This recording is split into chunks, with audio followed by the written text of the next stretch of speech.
Salam saudara terkasih di dalam Yesus Kristus Tuhan dimanapun kita berada. Kiranya damai sejahtera Tuhan menyertai memberkati kita saudara. Di saat ini saya akan mau sharing-sharing tentang kehidupan kita, tentang perspektif iman Kristen, di mana topik yang saya mau angkat pada saat ini ialah pesta pora saudara. Ya, jadi di mana di zaman-zaman sekarang ini hal pesta pora itu yang menjadi sangat-sangat mempengaruhi kehidupan kita saudara, yang sangat kita rasakan bagaimana secara tidak langsung bahkan secara tidak sadar kita diarahkan dunia ini kepada hal-hal pesta pora, ya, kemajuan zaman dan teknologi, kemajuan gaya hidup, ya, kemajuan suatu tatanan ekonomi sosial membuat kita cenderung ke arah-arah pesta pora saudara. Jadi apakah pesta pora ini sesuai dengan kehendak Tuhan atau tidak? Jadi di sini saya akan mau sedikit-sedikit sharing tentang kita bagaimana sih sebetulnya pesta pora itu, ya, dan apa harus kita lakukan terhadap suatu hal-hal tersebut, ya. Jadi pesta pora itu di sini saya akan bagikan kepada kita apa itu pesta pora, hal-hal apa saja yang membuat kita terlibat dalam pesta pora, dan bagaimana kita untuk menanggulanginya supaya kita jangan syarat dengan kehidupan yang penuh dengan pesta pora saudara, supaya iman kita, ya, supaya kita tetap berjaga-jaga dalam iman kita kepada Tuhan Yesus saudara, supaya hidup kita tetap di jalan relnya Tuhan saudara. Dan pada saat ini pesta pora itu ialah yang artinya saudara berpesta besar, bersukaria, ya, atau makan minum saudara, yang membuat orang terlena dan lupa diri. Nah, itu yang sering membuat kita mengutamakan keinginan daging kita saudara. Jadi keinginan daging itu yang lebih hidup daripada roh, ya, keinginan roh atau rohani kita, atau makan rohani kita, ya, bagaimana gaya hidup kita, ya, secara tidak sadar itu yang mempengaruhi sifat karakter kita saudara. Jadi gaya hidup di zaman gaya hidup modern pada saat ini banyak yang membuat kita secara langsung dan tidak langsung terkikis rohani kita saudara. Jadi rohani kita dan gaya hidup kita, keinginan daging kita ini berpacu dia saudara. Mana yang lebih unggul, mana yang lebih dominan di saat gaya hidup modern kita atau pesta pora lebih dominan daripada kehidupan kita, daripada kehidupan rohani kita, maka tidak mungkin kita mengutamakan Tuhan dalam kehidupan kita saudara. Itu jelas. Jadi harus kita sangat jeli-jeli untuk memperhatikan hal demikian, ya, yang saya ketahui saudara, dan saya lihat sendiri, bahkan saya merasakan juga saudara, bukan saya tidak merasakan. Terkadang gaya hidup modern atau pesta pora itu lebih, terkadang itu kita anggap adalah suatu hal yang wajar, tapi itu sebetulnya, ya, secara tidak langsung saudara membuat emosi dan sifat karakter kita tidak lagi mengutamakan Tuhan dalam kehidupan kita saudara. Jadi itu yang sering aku gumulkan saudara, aku pikirkan saudara. Jadi apakah saya, ya, setiap keadaan hidup saya, baik dimanapun kapanpun, ya, dan baik buruk waktunya, apakah saya mengandalkan Tuhan? Jadi di sini saya akan mau sedikit sharing-sharing tentang pesta pora dan gaya hidup modernisasi yang semakin hari semakin membuat orang semakin terjun dalam hal pesta pora saudara. Jadi pandangan kita terhadap gaya hidup yang modern pada saat ini adalah saudara, di mana gaya hidup adalah tingkah laku seorang individu dalam masyarakat, sedangkan gaya hidup modern adalah tingkah laku yang mengikuti tuntunan zaman saudara. Seorang cenderung berpikir terbuka terhadap kemajuan perkembangan zaman. Ia juga lebih menghargai waktu perubahan pun akan dilakukan terus-menerus. Namun perubahan tersebut cenderung mengarah pada hal-hal negatif, ya. Apa saja bagian dari gaya hidup modern? Nah, ini yang perlu kita pahami, saudara, supaya kita tidak gagal paham dengan gaya hidup modern, saudara. Jadi jangan kita berpikir bahwa gaya hidup modern itu ialah suatu yang membuat kita semakin baik. Nah, terkadang gaya hidup modern itu sangat syarat dengan pengikisan iman kristenisasi, saudara. Jadi disitulah harus kita jeli untuk memahami, mengerti, dan merenungkannya, saudara. Jadi dewasa ini banyak yang orang mulai beralih gaya hidup tradisional ke zaman modern, saudara. Bahkan banyak di antara mereka yang mulai meninggalkan nilai budaya Indonesia, saudara. Ya, norma dan adat istiadat bahkan sudah mulai terkikis karena pengaruh gaya budaya asing. Ya, hingga tiba saatnya masyarakat lebih mengadopsi 75% budaya Barat. Ya, jadi banyak juga gaya hidup yang bertentangan dengan nilai Kristiani, saudara. Hasil seorang tidak lagi hidup menurut apa yang tertulis dalam Alkitab, tapi sudah hidup menurut kehendak duniawi. Ya, segala aktivitas dilakukan untuk mendekatkan diri kepada kesenangan, bukan kepada Yesus Kristus, saudara. Itu yang belakangan ini sangat menguasai kehidupan manusia, saudara. Dampak negatif tak henti-hentinya muncul dari gaya hidup tersebut. Ada beberapa hal yang mempengaruhi gaya hidup seseorang, antara lain pola pikir masyarakat yang semakin maju alias modern, ya. Tingkat ekonomi masyarakat yang sudah mapan, padahal tidak semuanya masyarakat ekonomi mapan. Jadi tanpa kita sadari bahwa masyarakat yang ikut-ikutan, masyarakat yang ekonominya bawah sedang pun ikut-ikutan seolah-olah semua baik, mapan, hebat, ya. Gaya hidup zaman sekarang, saudara. Jadi tidak mau dikatakan ketinggalan zaman alias kudet. Adanya kebanggaan atau pride tersendiri jikalau kita mengikuti gaya hidup zaman sekarang, menganggap kalau itulah suatu pola yang sesuai di zaman sekarang ini. Nah, itu yang sangat berbahaya, saudara. Jadi tidak lagi penguasaan diri, tidak lagi identitas diri, iya. Tidak lagi pikul sangkal diri di situ, saudara. Ya. Jadi semuanya lebih cenderung ke modernisasi, saudara. Jadi pandangan gaya hidup menurut iman Kristen yang sudah secara signifikan menyebabkan timbulnya kriminalitas.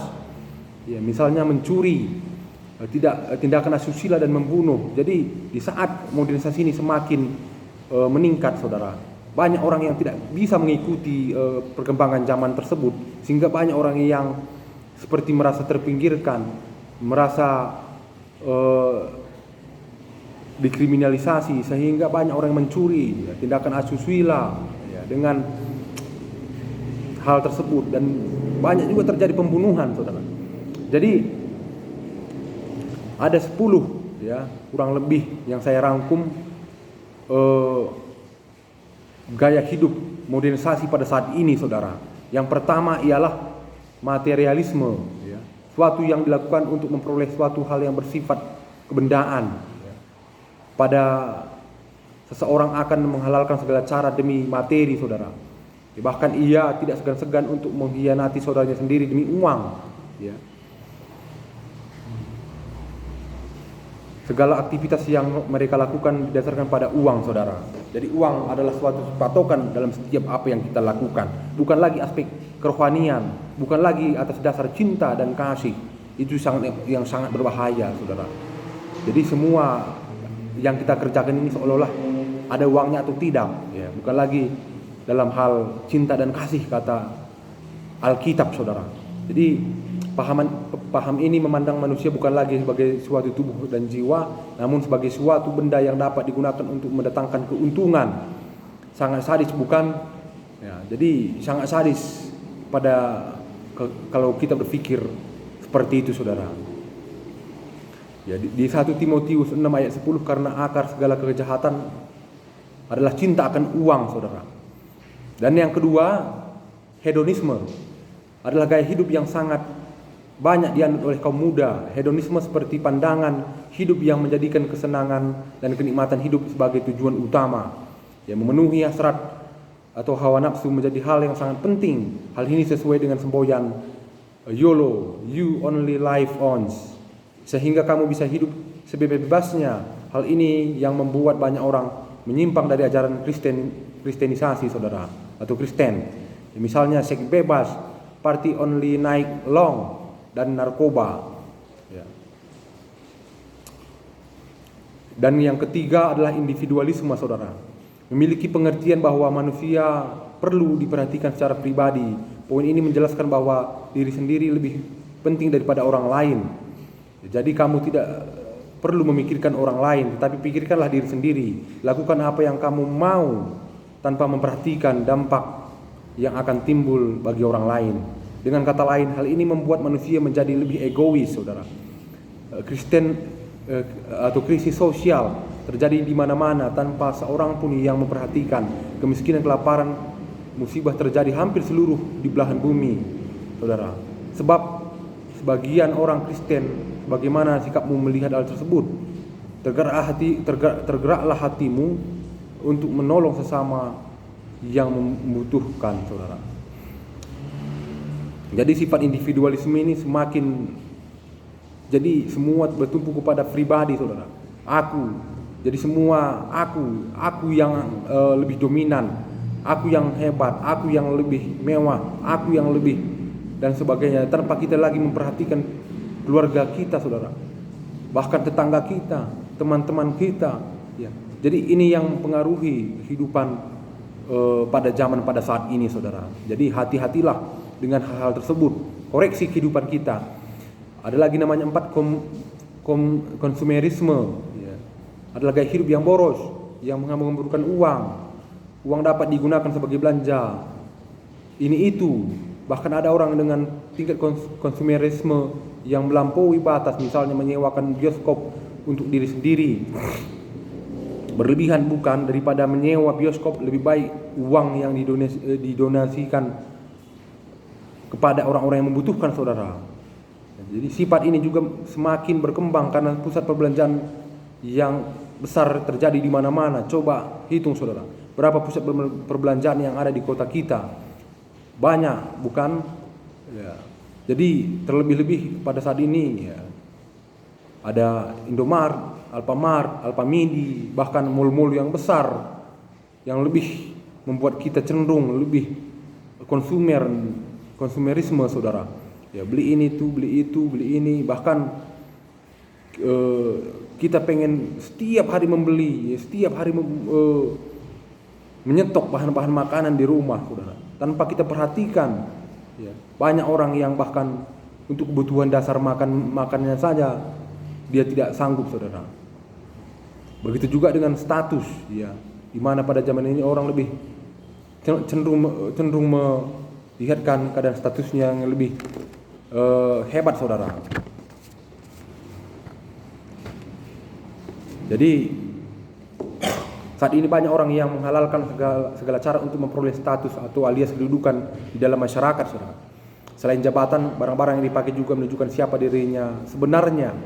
Misalnya naik mobil, perhiasan, jam tangan, bahkan rumah, saudara. Jadi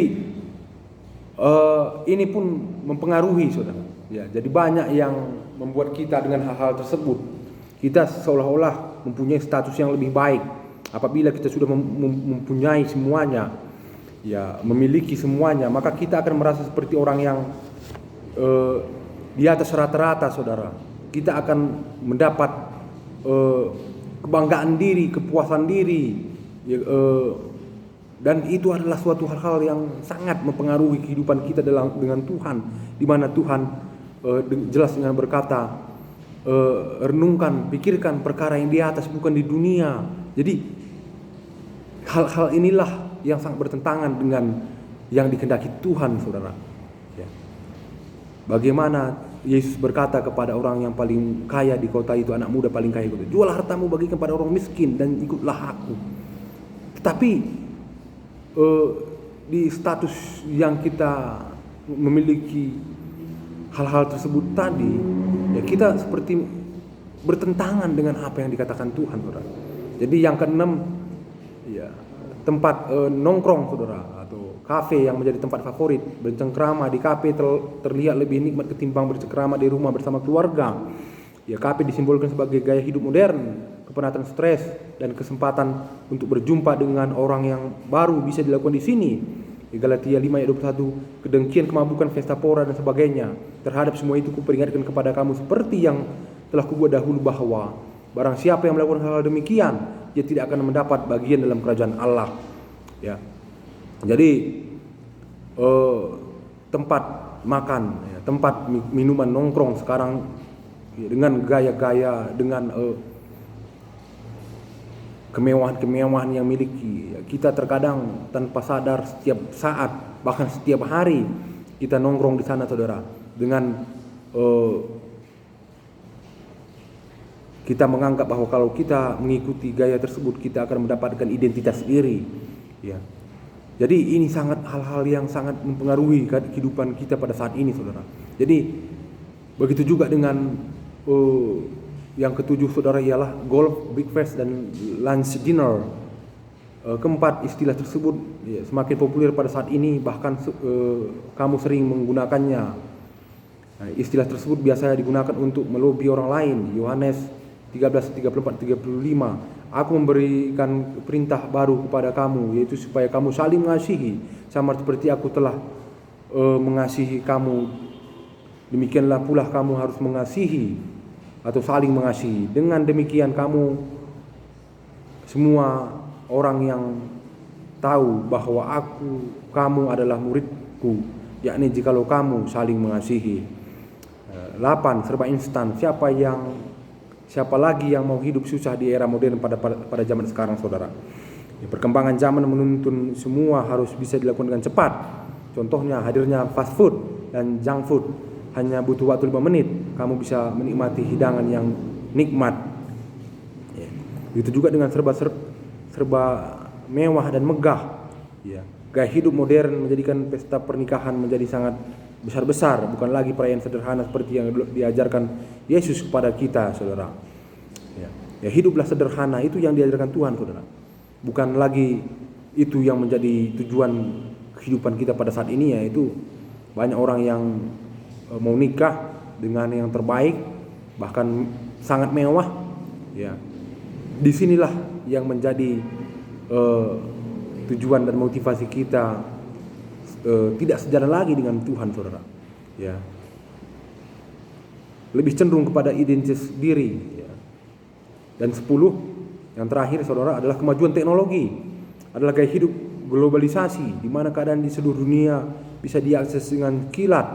Bahkan dunia ada dalam genggaman tanganmu. Hadirnya smartphone sebagai bukti nyata di era globalisasi. Perkembangan zaman boleh diikuti, namun jangan sampai membuat nilai kristenisasi kita hilang begitu saja, saudara. Tetaplah asah diri kita agar kita tetap kita andalkan Yesus Kristus di dalam kehidupan kita, saudara. Alhasil kamu pun bisa terhindar dari hawa nafsu duniawi dengan mengetahui 10 hal tersebut. Diharapkan kita semakin bisa menjaga diri, ya,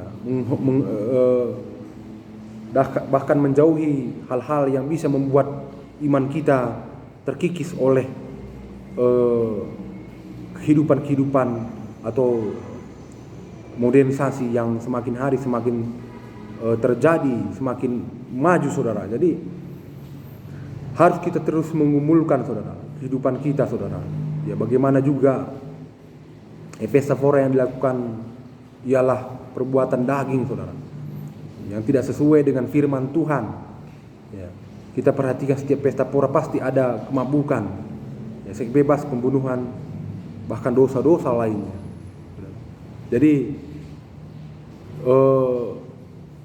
sangat riskan, ya, saudara. Jadi jangan berharap bahwa kehidupan kita pada hari ini, besok, dan yang akan datang semakin hari akan semakin baik.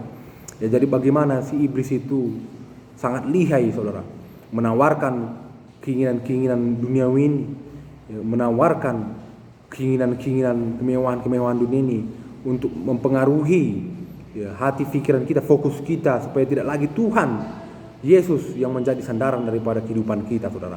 Bagaimana di dalam pencobaan iblis, ya, yang ketiga, di mana dia menawarkan keindahan dunia ini, saudara. Dia menawarkan Yesus sebagai raja dunia, saudara, dan menawarkan keindahan dunia, supaya di saat Yesus menyembah iblis, maka iblis itu akan menawarkan tahta kerajaan dunia padanya dengan keindahan-keindahan dunia. Tapi Yesus sendiri tidak butuh dengan hal itu, karena dia tahu bahwa dia dari surga, dia akan kembali ke surga. Begitu juga kita, saudara. Itulah menjadi teladan kita.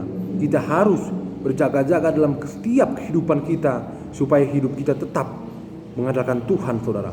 Tetap seturut dan sekendak dengan rencana Tuhan dalam kehidupan kita, saudara.